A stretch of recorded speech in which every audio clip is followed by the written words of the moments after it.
দোকানদার সাইনবোর্ডে লিখে রেখেছেন, একটা সাইনবোর্ডে দোকানদার লিখে রেখেছেন, গ্রাহক দোকান থেকে কোনো জিনিস কেনার সময় একটিও ইংরাজি শব্দ ব্যবহার না করলে তাকে আমরা 25% ছাড় দিচ্ছি।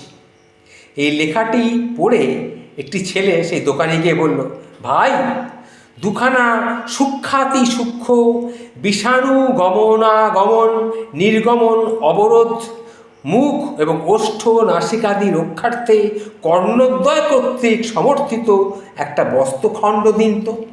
দোকানদার তার কথা শুনে বলল, আপনাকে আমি 50% ডিসকাউন্ট দিচ্ছি, দয়া করে ইংরেজিতেই বলেন, কি লাগবে সেটা ইংরেজিতেই বলেন। তখন সেই ছেলেটি হাসতে হাসতে বলল, আসলে আপনার এই লেখাটা পড়লাম তো, পড়ে ভাবলাম আমি বাংলায় শুদ্ধভাবে বলি। আসলে আমার দুটো মাস্ক লাগবে, দুটো মাস্ক থাকলে আমাকে দিন।